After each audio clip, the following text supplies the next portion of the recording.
Bottom Line Sports Show. DJ, we're seeing the Golden State Warriors going through some adversity right now. We're also looking at the Cleveland Cavaliers right now. They're in a little rut. From your championship pedigree,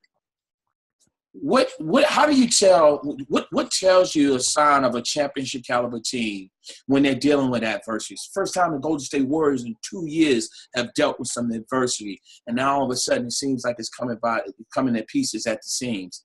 What tells you that you get? What do you learn from these situations with teams with championship aspirations? Well, the first thing is the Golden State Warriors have had a tremendous 3 years. The first year they just kind of came out of nowhere.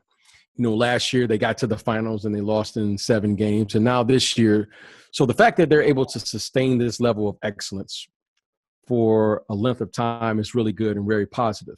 Of course, there's going to be some bumps in the road, and losing Kevin Durant was a big bump for them.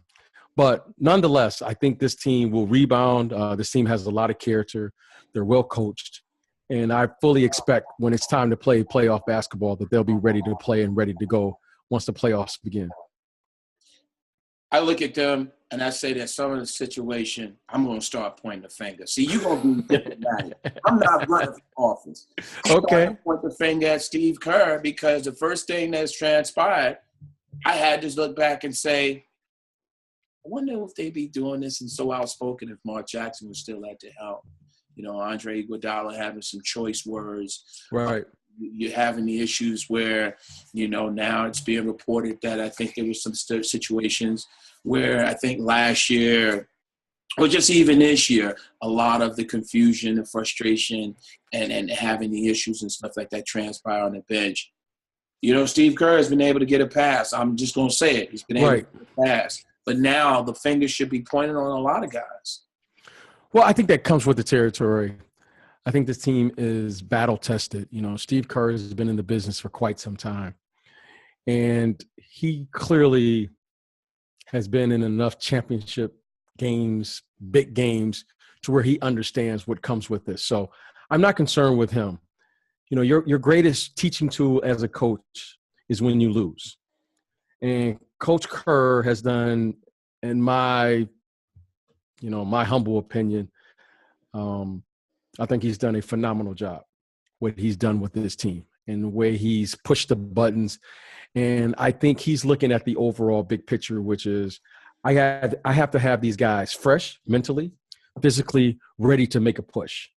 This season, if anything they learned from last year was, they won 73 games, but they didn't come away with what their big goal was, which was to win the championship. So I think Coach Kerr he understands that.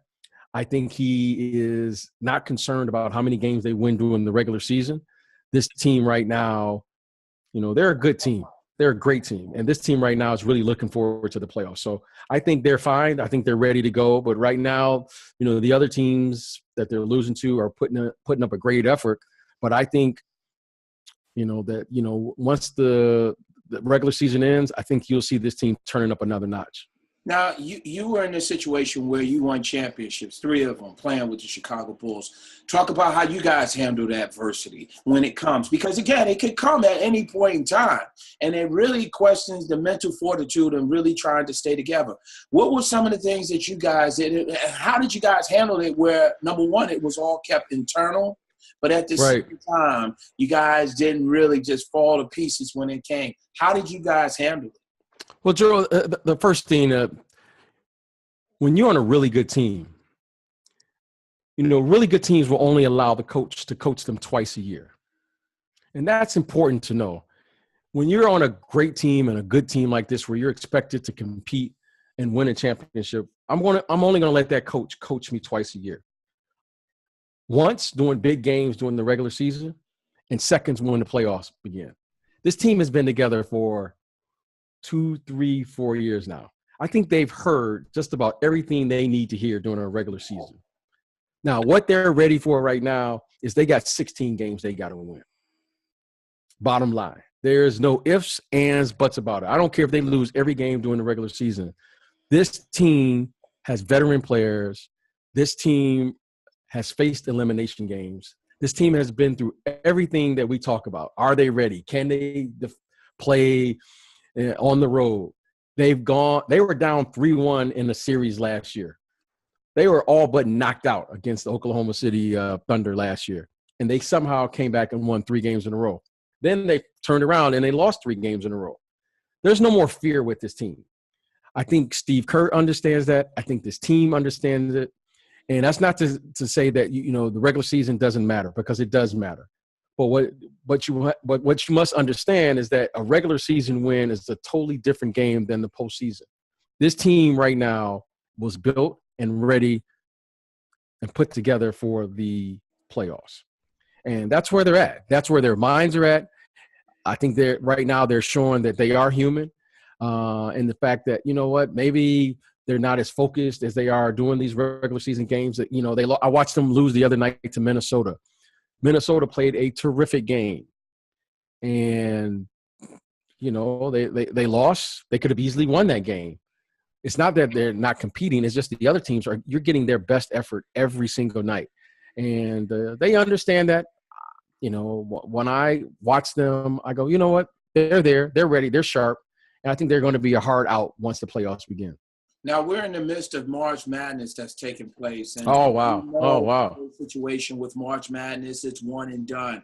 If the NBA ever toyed with the idea, how interesting would the NBA? I think it would be great.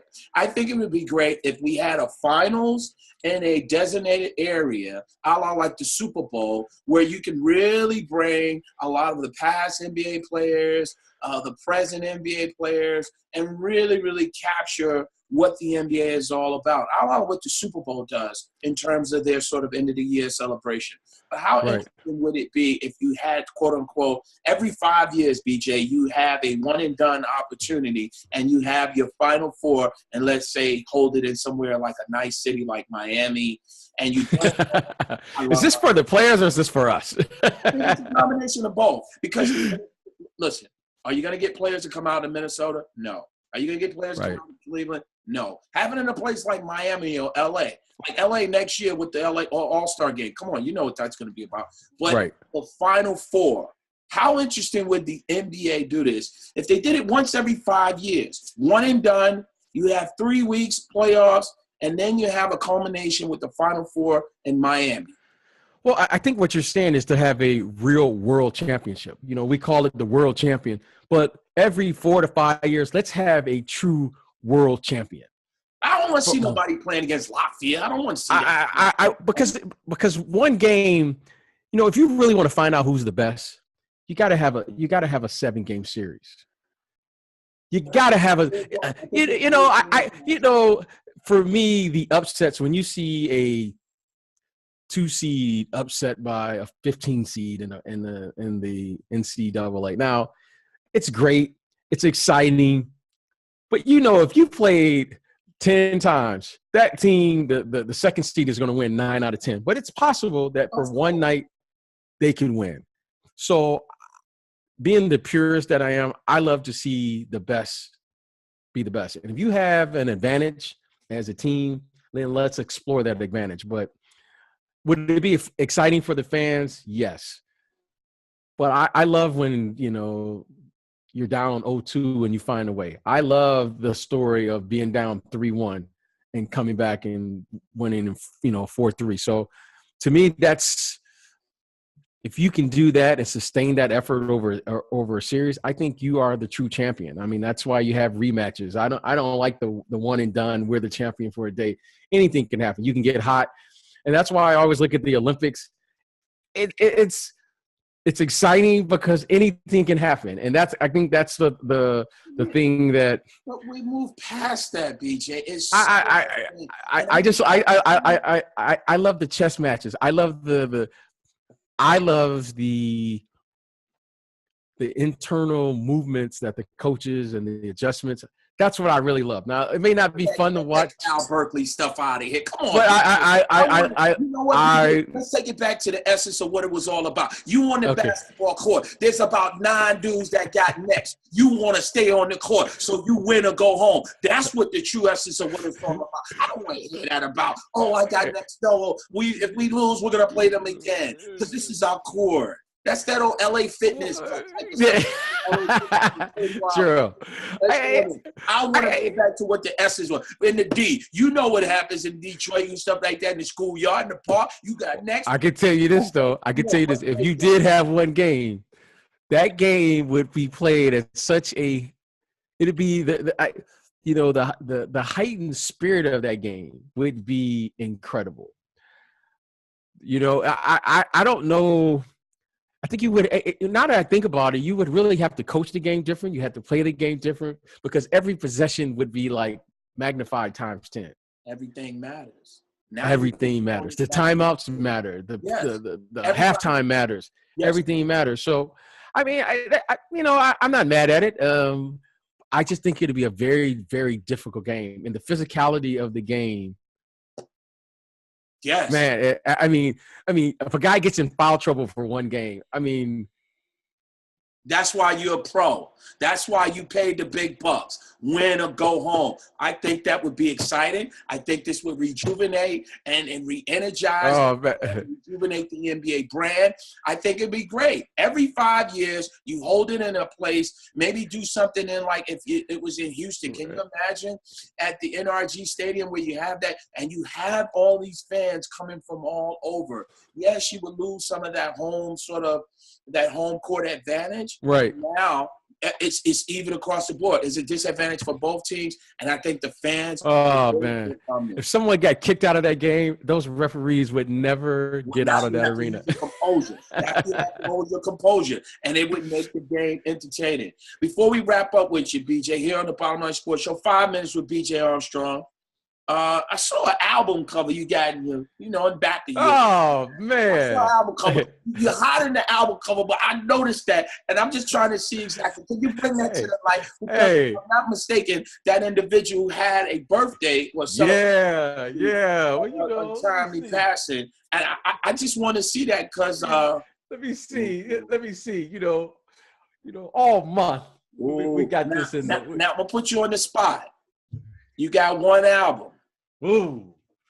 His album, Big's album. Oh, man. Ooh. Big's album, Record Die on Illmatic. 44 minutes. Hey. 44 minutes. Hey. That Illmatic. That nasty Nas. Yes. Hey. Don't be playing with him on that. That Illmatic. That was before that. Woo, the production on that. Just the production. Hungry. The production was crazy. And then you got Big's 12 Crack Commandments. There's a lot of stuff in the streets. Hey, can we bring that back, Gerald? Can we bring that back? Gerald, how about this? How about we bring that one game back and then let somebody really kick it up there. Let somebody really kick it. Gerald, ooh. But see, you know what? Let's bring it back where dudes and hip-hop artists are not wearing skinny jeans and leggings.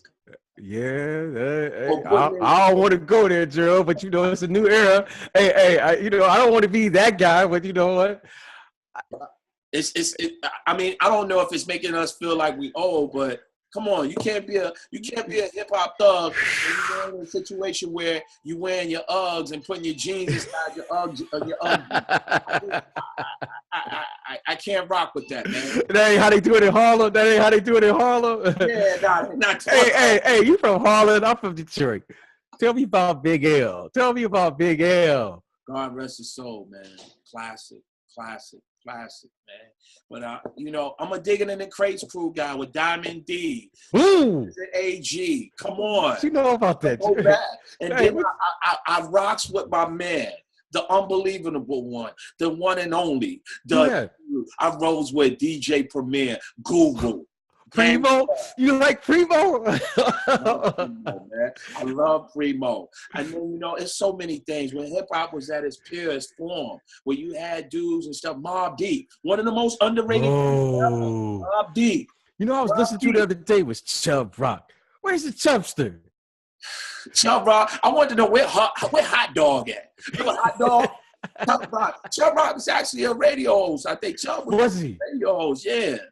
Chubb Rock's up, It's just a lot of dudes, man. Man. Well, here we are. We with skinny jeans, mumble rap.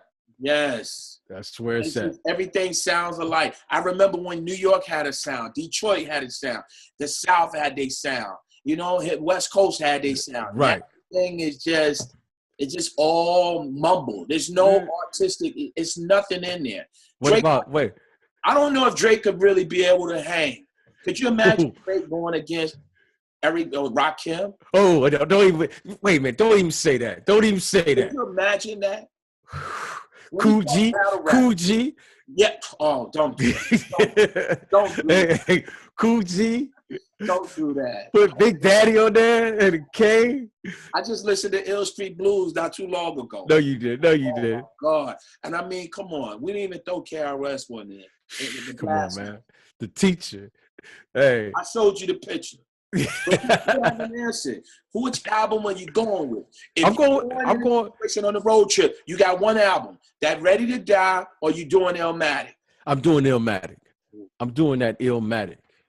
I'm doing that ill just because of the production. I'm doing it because of the production. Ooh. The production on that. I mean, he had so many different sounds on there. It's the stories. To listen to today. Yeah. No, come on. Biggie is Biggie. I mean, Biggie created his own lane. Don't get me wrong. But the production on that Illmatic with Q-Tip. It's crazy. Primo. When you listen to Ready to Die, Illmatic, you listen to One Love. Well, give me a track on Illmatic that you really just still, that just, again. New York, state of mind. Hey. Huh? New York. So if you're state of mind, what's the first thing that come to mind for you when you hear that? Man, I can just remember it as when I first heard of the stories. I was like, I could see what he was saying. It was just, it was just like the production on it was so tight. The way he was delivering his lines, it wasn't like all these punchlines. It was like this man was telling a story. He was like it was just me and him sitting down, and he was just, he was talking to me.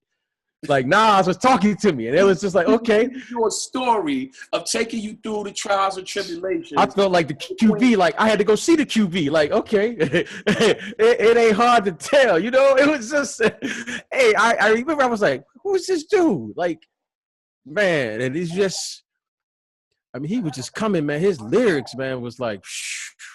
But the thing is, like I said, for me, is his production matched his lyrical ability. I just thought it was just the overall, one didn't overtake the other. Clearly, he's a master with that mic. But I thought his production was just tight. It was, oh, man. I'm always popping that in. You can get me on Nasty anytime. I'm definitely going to see him. What you got in the car now? Nobody listens to CDs no more. What I got right now, man. I've been bumping that new. I've been bumping. Obviously, the Tribe. God rest his soul. Yeah, that Tribe is nice. That's nice. I've been bumping. It's crazy. I've been bumping that Sean P. Sean P. Yeah, I've been bumping him. I've been listening a lot to Organized Confusion. You love Pharoah Monk, man. Man. I love him. Love Pharoah, man. And what's funny? I've been listening to CeeLo. Who? I've been listening to CeeLo. CeeLo got this one song called I think it's called Big Old Words, or Big Old Nasty Words. I think I was sleeping on CeeLo's ability to get on that mic and really spit. And I wasn't hip to CeeLo. Goody Mob was one of those groups. But even like you talk about, I'm going to tell you one I've been pumping. And it's just De La Soul's got a track. And Pete Rock did. Plug 1, Plug 2. Oh, my goodness. You talk about the native tongues and the run that they had. But, the Goody Mob, and you talking about, Dre and with AT aliens and stuff like right, that. right. So I mean, it's been a lot of hip hop that's come out, but one guy that I don't think he gets a lot of the credit that he Who's this? deserves. Uncle L. Uncle L. Come on, Uncle man. L. Don't sleep on L, man. Come on, man. Don't play with me like that, man. He made the transition. Don't play with me. Don't play with me. Archives. His archives. It's one of those things that you could go in there. It's like a wine club. You want to go grab a bottle. It's, you know what I'm saying? You get vintage classic hip hop out of it. L, hey, L say my radio. Radio. L is whenever I see L out here in LA, I just gotta give it up, man. I gotta give it up to her. Every time I see I just bought it out. Hey, that's the uncle. You know what I'm saying? That's the uncle. I want to put my shark fin and start, when I see the uncle, But he's had a phenomenal career. Not only, doing this thing on that mic, but, he's going on in transition. He's on television, doing his thing. And clearly for him to be around, he's been around like 20, 25 years now, right?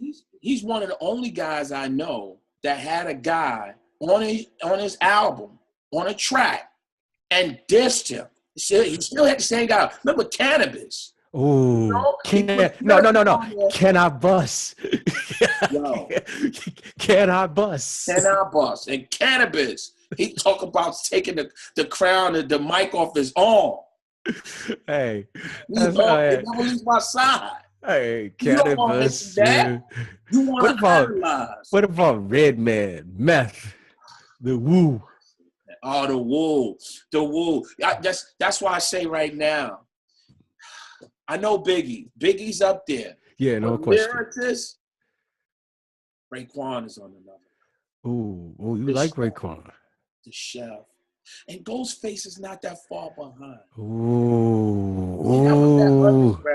I don't know, BJ, could you play a lot of that with Phil Jackson? I don't know if you can play a lot of that with Phil Jackson. I mean, I don't know. Phil, I don't think he could handle that. Was Mike a real hip-hop head? Because there was a big thing. No, he didn't really listen to hip-hop. He didn't really listen to. He was listening to, R. Kelly, stuff like that. You know what I mean? He was like an R&B, who was my man? Hip-hop head besides you on that team? Bill Winnington? And Neil? I'm trying to my man Craig Hodges. Really? Craig Hodges like X-Clan. You know what I'm saying? That conscious rap. Yeah, he was conscious. Yeah, he was. That was him. That was my man Haji.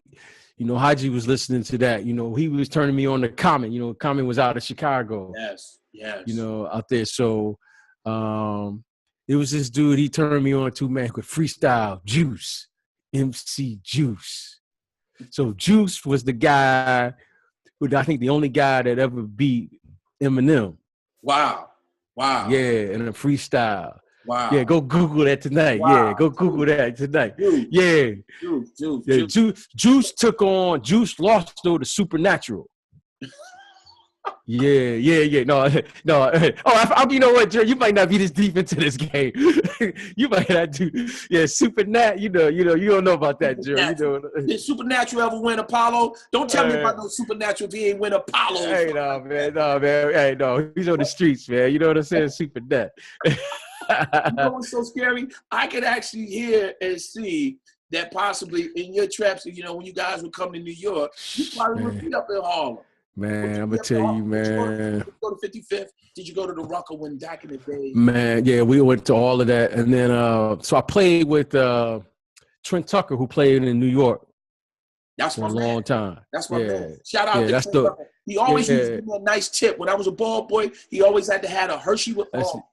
Yeah, that's the old head. That's the old head, man. The old head used to take us down to Harlem. I can't think of the restaurant, soul food restaurant in Harlem. Sylvia's right there. The old head used to take us there, man. And man, there was great days, man, great times in New York. And we come in there, and I just remember, man, Armstrong, you suck. You suck. Jordan, you suck. But they always showed us love. Like, hey, man, we had much respect. But man, I'm a Knicks fan, and then I always had the greatest respect for Knicks fans because they gave you respect, but at the same time they was like on you. You know, they was on you. Be on the bus. You suck, Bulls. You suck. But then in the end, hey man, much respect. And I always thought like you can only get that in New York City. I saw Trent Tucker not too long ago. He had did something at the Garden and stuff like that, and nothing but love for him. But dang, Yeah, it made me feel old because I looked at Tuck, man, and Trent looked like he was the butler. Remember the movie The Butler? Yeah. Hey man, ain't here to defend himself, but he do look like the butler. He looked like the butler now. I was like, yo, he got the low haircut. I was like, yo, is he the butler? Wait, where your white gloves? Yeah. You know. On. I was like, come on, Trent, it ain't that bad. I even saw Gerald Wilkins. Gerald Wilkins still look a little I think G lives down in Atlanta now. I think because I see Dominique. I don't see Gerald as much, but I saw Dominique and I was asking him about, how's Gerald doing? And Gerald got banned from I think a little fitness area or something like that, one of them gyms and stuff. Right. With the mouth and stuff. So man, I got you. We finally got this going. We're going to make sure that we keep doing these things and then absolutely bring people in because, again, this is definitely somewhere, you know what? I don't know, 5 minutes or is it the Players Lounge? I don't know. I'm kind of mad because I just saw something on TNT. They got players only. Players only. Rasheed Wallace in the players only. Ernie Johnson in the players only. Gary Greenberg in the players only. Get out of here. Hey, old head. Al Hunter said 90% of people say they can play ball. It was only 10% that were players. Talk to him, G. Players. Talk to him. You got to meet Al Hunter when you come back to New York because Al Hunter, he'll talk your head off. But Al Hunter was one of them dudes back in the days, Earl Manigault, all players and stuff like that. Again, big time players, Bob McAdoo, everybody. Al know him. But like he said, 90% of people say they can play ball. Did you meet people? Oh, I play ball. So it's only 10% that was players. Talk to him, G. Talk to him, G. You in that 10%. Talk to him, G. Man. So we got a blizzard here, and I don't have nowhere to go. Well, let's do it. Hey, if we ain't got nowhere to go, let's do it. Let's get on. Well, you know what? We got to do this again, man. So we got to figure out the name because they stole our name.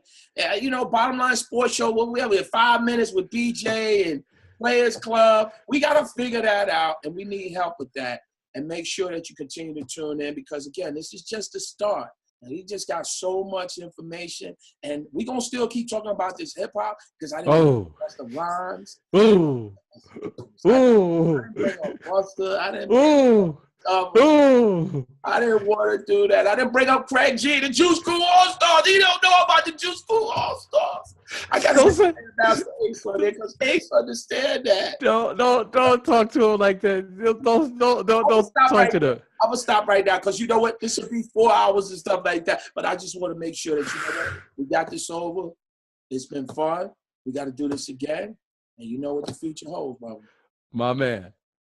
He is BJ Armstrong, Gerald Brown. Make sure you tune in again. Peace.